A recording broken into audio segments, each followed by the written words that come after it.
Well, that was absolutely garbage, wasn't it? Garbage.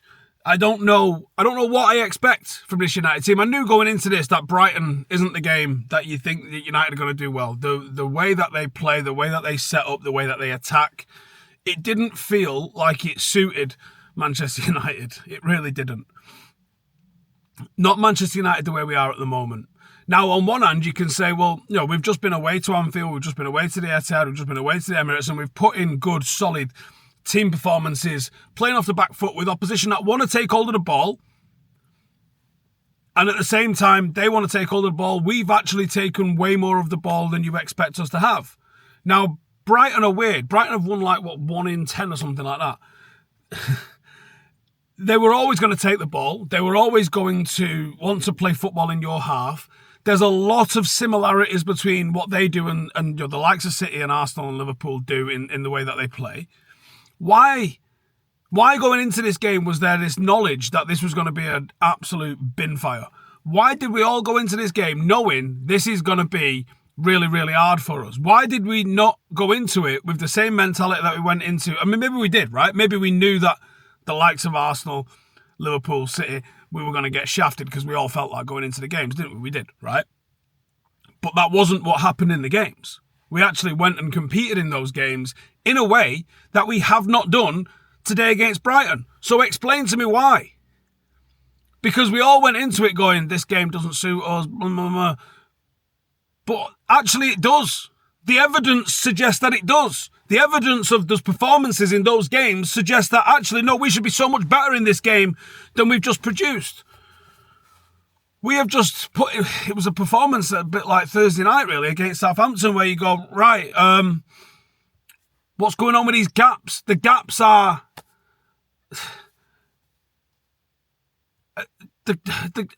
I'm lost for words. Because the gaps are like the biggest thing in football. It's the best compliment when someone says, your team looks well drilled. Your team looks like they know what they're doing. And obviously, it's the complete opposite when people are just going, I don't fucking know. What's going on with United at the moment to the point where we don't look like we know what we're doing? Now, you can get teething problems, and it'll take 6 to 10 months, if not longer, for the players to, deep in their bones, understand what Amrim's trying to do and what he's trying to produce and how he's trying to do it. But there's got to be a level of adaptation that's better than what we're seeing, man. Now, you go a goal behind. That's always a worry about winning the game from being a goal behind. And we did manage to get back on even terms. But you go a goal behind. And you go, right, where's the goals come from? Now, obviously, we score a penalty. Outside of that, where do the goals come from? Where do the goals come from? This Manchester United team can't score goals. And I'm not making an excuse for Rashford here. So anyone who's even thinking that that's what this is, just stop. But you've got a player in Marcus Rashford that, for all intents and purposes, the words out of Amrim's mouth, whether you believe them or not, were, he's got a challenge to stay here and prove himself. But he's not even involved in the matchday squad. So does that tell us that there's worse things have happened than what the rumours are? Because the rumours are just not really all that deep in the grand scheme of things. But he's completely been bombed out of the matchday squad. So what is going on? We're desperate for goals. You don't have a plethora of attackers. You're still using Anthony. And even if Rashford doesn't want to be here, and even if he's half-arsing it, go and look at his record this season, and then look at Anthony's this season and tell me what would be the better option for Manchester United Football Club. Hopefully that gets resolved this week, and it probably gets resolved with him leaving and going somewhere. But if he goes, and obviously there's a rumour of Garnacho going as well, which I'm not sure both of them going is a good idea, particularly if you're not capable of bringing in players coming back the other way. How is it what is it, the 19th? Yeah. Call it the 20th because nothing's going to happen today. And you haven't brought any players in for your new manager. Someone I was just watching a match with there is do you think he's going to get rid of this back three because it's not working? No, I don't. No, I do not think he's going to get rid of this back three. And I don't want him to, actually. What's the point in bringing a guy and going, yeah, I tell you what, really like that whole thing that you did there with Sporting. Love it. Great. You're good enough to be the Manchester United manager on the basis of what you've just proved you can do with Sporting. Oh, how you did it at Sporting? Yeah, we don't want you to do that. It doesn't make sense.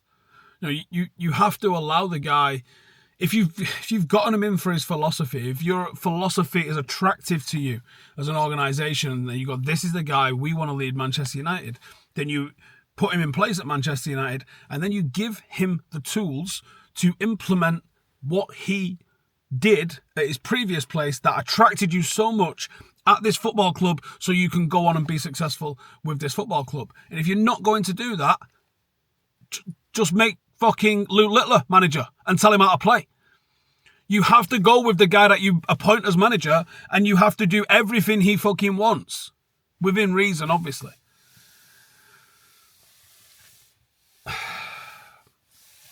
I'm not going to tell you that the system's perfect, because I think that either the system's not quite perfect in every scenario, or the players' adherence to that system is obviously far from perfect. But you can escape that and get away with that if you're not seeing the mistakes that we're seeing. Because I think every goal was down to somebody's mistake. Someone's. Obviously, Maguire plays us onside for the first one. It's an aggressive line from United. It's onside. Okay. But then we've allowed a runner to get through. You block the run, foul him, do something. Like, it was such an easy pass for the opener. And there's not one of our centre-halves has managed to get across, cover, do anything like that. Could Yoro have come from further away? I don't even think De Ligt's even in the picture by the time the ball ends up in the back of the net. A bit of a comedy of errors. You're supposed to be allowed to be a bit more aggressive with your back three, because there's three of you. We didn't see that. Second one, it's a weird angle. I don't know if Onana thinks he's shot or if it's a cross. Does he come for it? Does he not? He's in a little bit of two minds. Yoro's got to stop the cross. I think it's Mazraoui might be there as well. Got to deal with the cross. Just, maybe Onana can come for that. It looks bad because he doesn't move, so he gets a bit of a blame for it. Can Mazraoui it's Mazraoui at the back post, actually, isn't it? It might be Delort on the cross then. Can we not deal with that? Can we not get something on that? And then the third one, you just think, obviously Onana's dropped it, but it's been too easy to get a crossing. Too easy.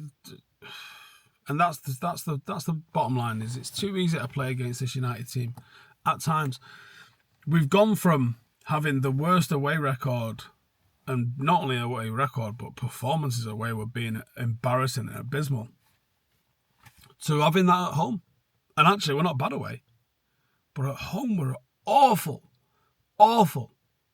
And I don't see where it gets better, because there's no one else. Okay, Martinez didn't play today. Does he just completely transform that team? No. Mainu and Agati have established themselves as like your first pairing in midfield. Casemiro's been totally outcast. I don't know if that's us just trying to get him out the door or what. I don't know. But obviously Collier's a faster choice off the bench for him. Mainu and Agati did not look at it. Xerxes gets a start. Looked more useful, I would say, actually, than Højlund did. He was involved in a lot more. I mean, I'll check the stats before we do the player ratings tomorrow, but it felt like he was involved in a lot more. It felt like he was potentially more potent than Højlund has been in recent weeks. But there's an over-reliance on Ahmad, and once a team scores against us, there's no confidence. There's no confidence in me. I don't know what it's like in the team, but there's no confidence in me that team is capable of going scoring a goal and getting Manchester United back. Took a penalty.